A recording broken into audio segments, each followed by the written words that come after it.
min daminɛ ni ala sɔnna nin ye a kuncɛ activité dɔ ye o la an b'a daminɛ ka ala fo ka barikada jɔn n'i ye ko labɛn k'a boloda i y'a labɛn cogo min na ni ala sɔnna i k'a kɛ ten an bɛ ala fo ka barikada ala sɔnna an ka fadi occident u ye ci bila an karamɔgɔ ma a seri Sherif Ahmed Tijani Haidara ko a kana ala ka diinɛ lase u ka maraw la ala sɔnna an ye baara in daminɛ Espagne le 18 juin Espagne baaraw bɛɛ sera ka kɛ ka ban Espagne kɔfɛ an taara Italie ala sɔnna Italie baaraw kɛra ka ban o kɔfɛ an nana Faransi k'an to Faransi ka Belgique ta kɛ ala sɔnna an bɛ a kuncɛyɔrɔ la n'o ye bi Lyon Paris an y'a boloda togo togo ala sɔnna a ka kɛ o togo la an bɛ ala fo ka barikada ala y'o nɛɛma min kɛ an kan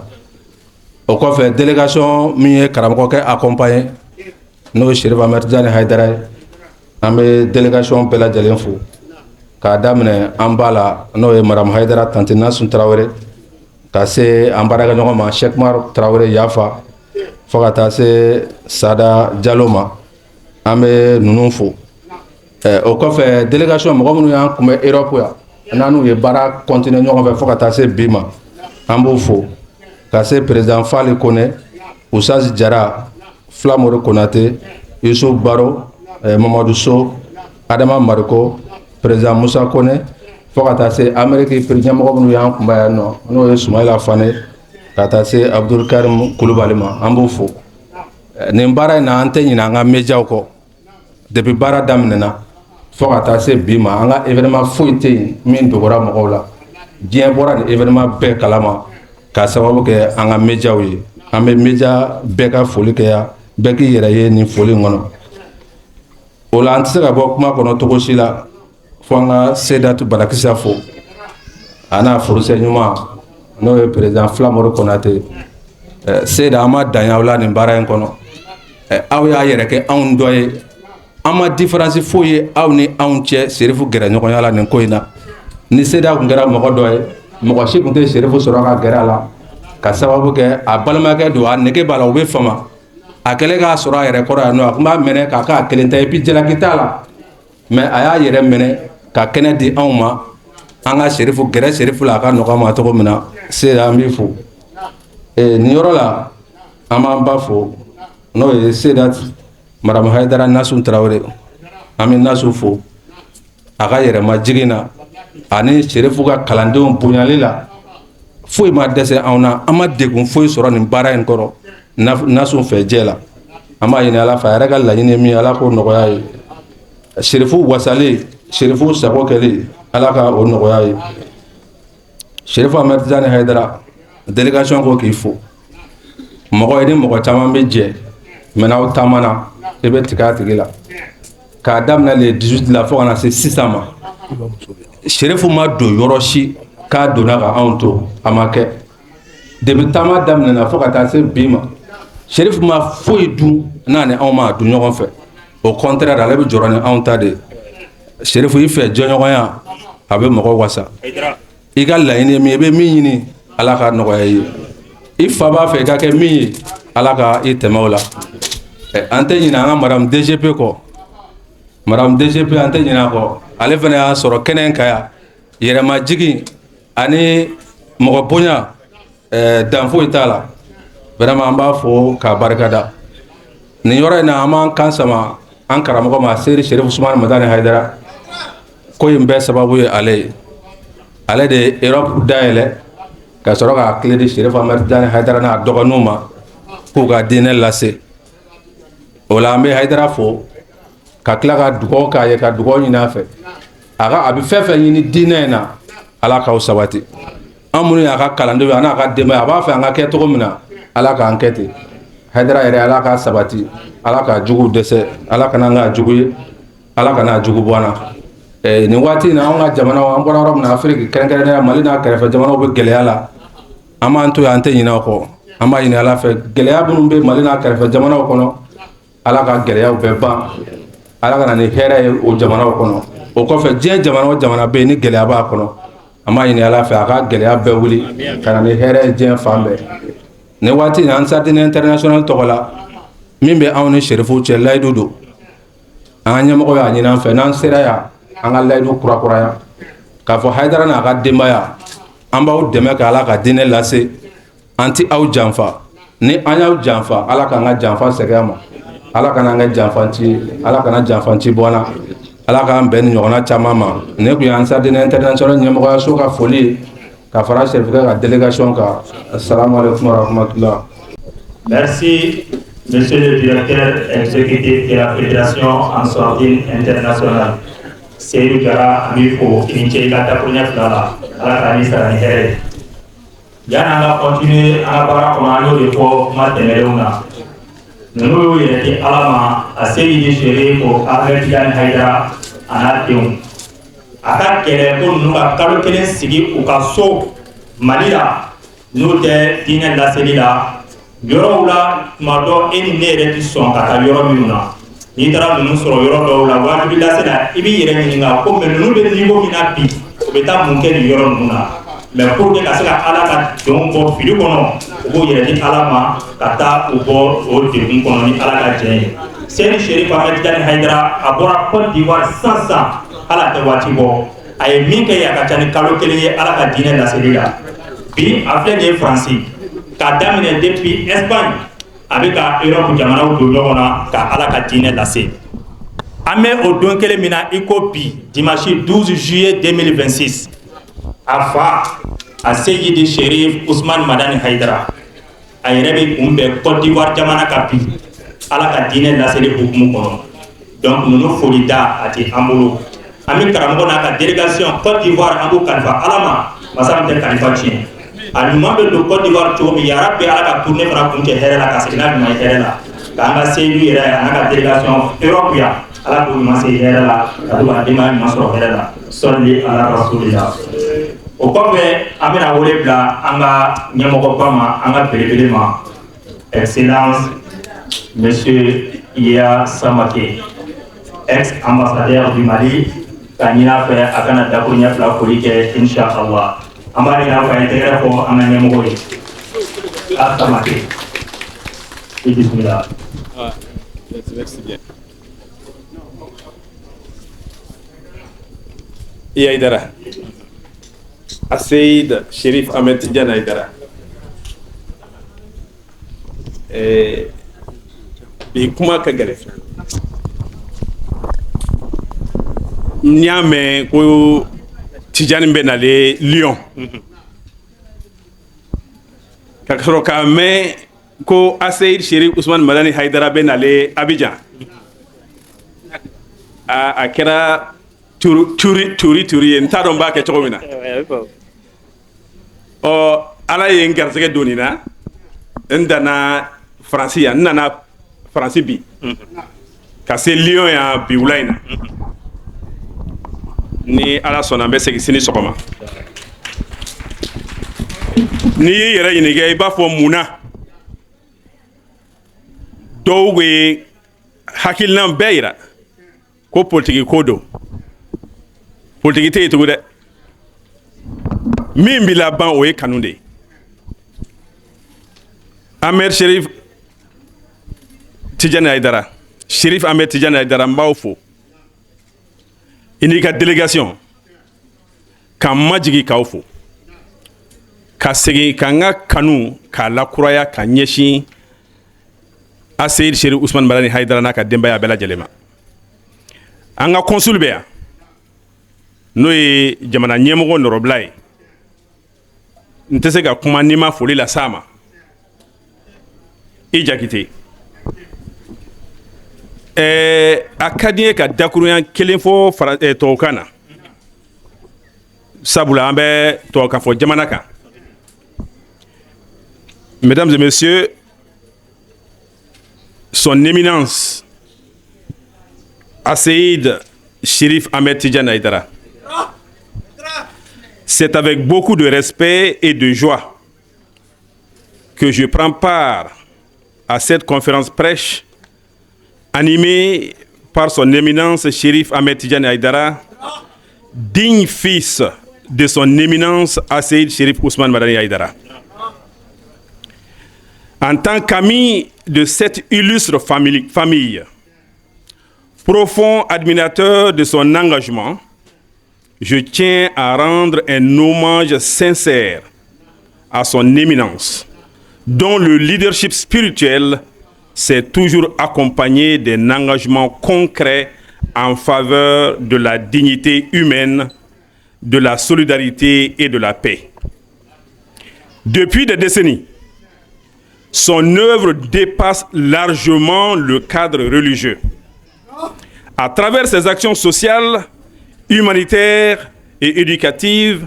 des milliers de familles vulnérables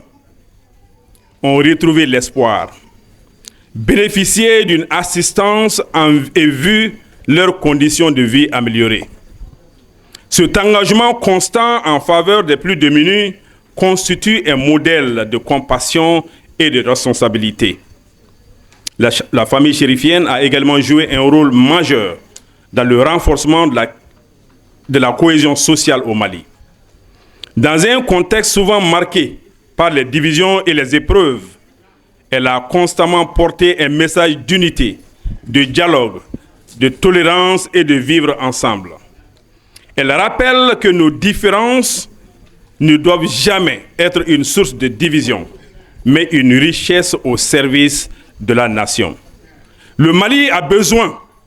de femmes et d'hommes qui bâtissent des ponts plutôt que des murs, qui apaisent les tensions plutôt que les attisent et mettent l'intérêt supérieur du peuple au-dessus de toute autre considération. Son éminence et sa famille incarnent cet esprit de rassemblement. Je formule le vœu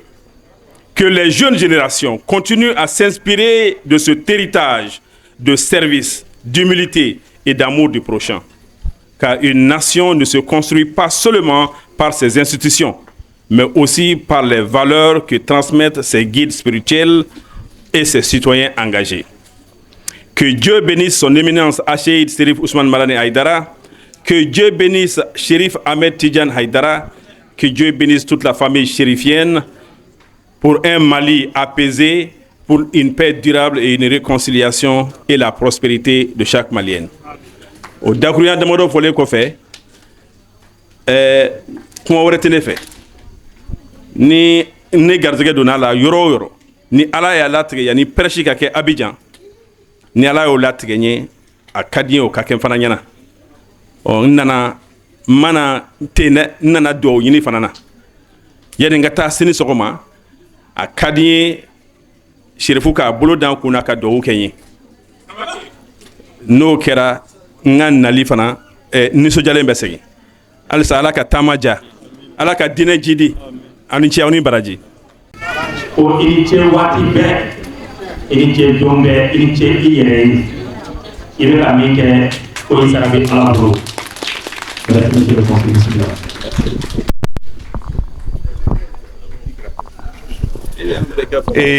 Assalamu alaikum. Vraiment ne kɔrɔkɛ kumalen kɔfɛ a tun man di ne ka kuma n kɔrɔ dɔ n b'a dɔn wagati jan a bɛ kɛ ambassadeur ye wagati min na ne kun ye conseiller premier ministre ka conseiller donc an jɛra hali n'a kɛra yɔrɔ jan fɛ ka Chérifu fo k'u waleɲuman dɔn k'u barika ɲini ka tasibila k'u ye ka jama fo n b'a dɔn depuis 13 heures aw bɛ yan o bɛ kanu de ko fɔ mais kanu sugu jumɛn ala kanu k'a balimamuso fo k'a buranw fo ka a ka jɛkulu bɛɛ lajɛlen fo délégation min wulila ka bɔ diɲɛ fan bɛɛ dɔw bɔra États-Unis dɔw bɔra Italie dɔw bɔra Bamako dɔw bɔra diɲɛ fan wɛrɛw fɛ ka n'a nɔfɛ ne b'aw bɛɛ lajɛlen fo ka waleɲuman dɔn k'an baarakɛɲɔgɔnw fo dɔw bɛ jama la ɲɛ b'u la ni chef du protocole yɛrɛ nana ɲɔgɔn fɛ donc k'u bɛɛ lajɛlen fo k'u waleɲuman dɔn n bɛ deli k'a fɔ an ka sigi bɛɛ la n ko an ka cɛkɔrɔba ɲuman n'i ko k'i b'a a illustrer tubabukan na ne b'a kɛ n ko c'est lui l'équilibre humain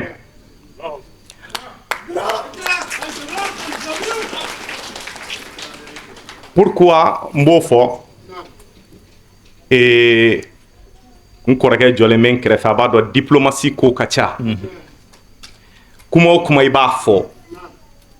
i kan ka ɲɛɲini yanni k'a fɔ diplomati ka kuma bɛɛ bɛ jate minɛ a ta yɔrɔ bɛ ɲini ka dɔn a ye nin fɔ kun jumɛn na munna a ye nin fɔ nin kɛnɛ kan laɲini jumɛn b'a kɔfɛ a y'a fɔ ne ye masakɛ nɔrɔbila yan ça fait que n bɛ kuma ne bɛ nin kɛnɛ kan n bɛ kuma ka sɔrɔ siran tɛ n na parce que a y'a fɔ politiki kuma tɛ yan ala ko kuma de bɛ yan mɔgɔbaya ko kuma de bɛ yan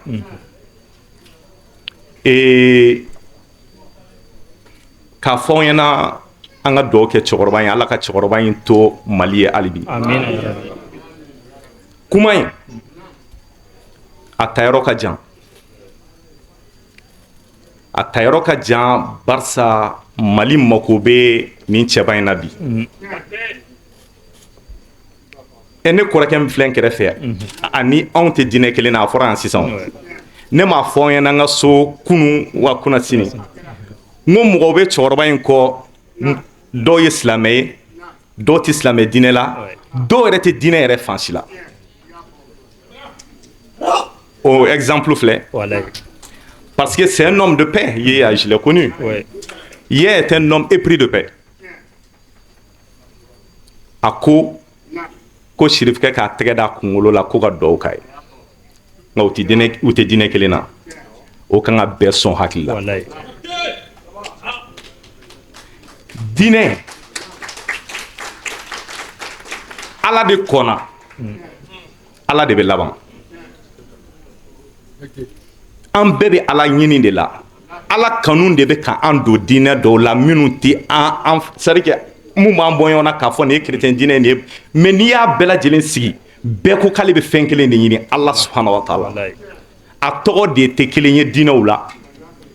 mɔgɔw peut-être selicogo tɛ kelen ye mais bɛɛ sɔnna fɛn kelen ma ko fɛn dɔ bɛ yen min ka bon n'an bɛɛ ye i ka dɔnniya mana bonya cogo o cogo i bɛ se yɔrɔ dɔ la i bɛ kale yen Albert Einstein y'a fɔ a ko ale n'a ka dɔnniya bɛɛ n'ale y'a ka formule mathématique bɔ a bɛna se yɔrɔ dɔ la a b'a dɔn k'a fɔ fɛn dɔ bɛ yen min b'ale yɛrɛ échappé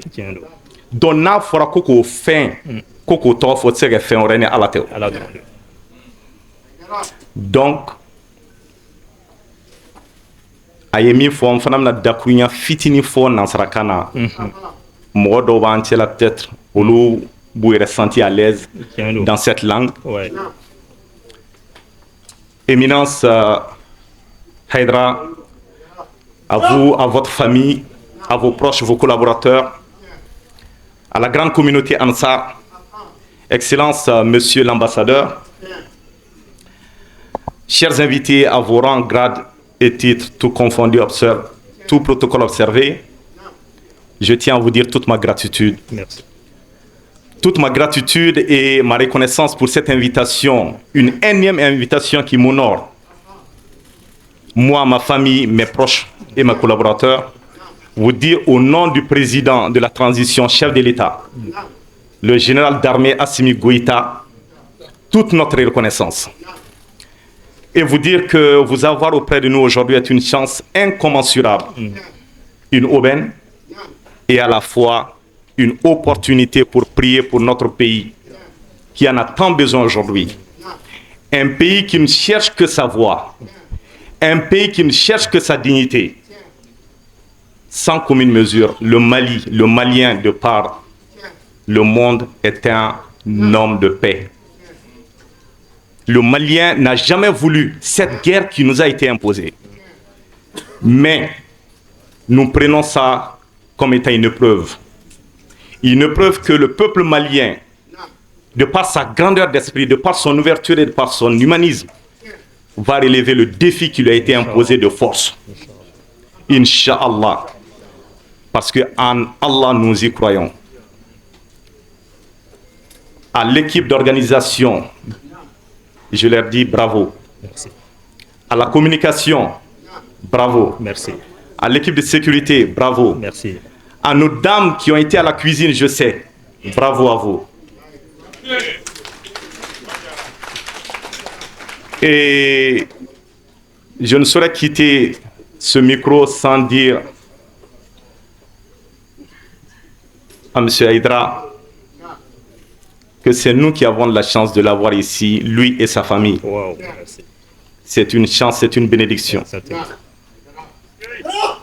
Et Dieu m'est témoin, hier soir, j'ai envoyé les images aux plus hautes autorités pour leur dire l'honneur qui m'a été fait de vous recevoir à la maison. Sur ce, je crois qu'en bébéant, Fenkelen ne fait. Shirifke Benakuma Minfo.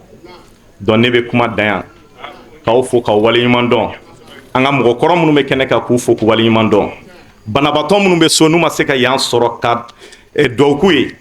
Ala ka bana bɔ u farikolo la. An ka mɔgɔ minnu taɲɛna salon n'u kun b'a nɔfɛ n'u tɛ yan bi. Ala ka hinɛ la k'u dayɔrɔ suma. Aw ni ce, aw ni baraji, Ala k'an to ɲɔgɔn ye. Merci beaucoup.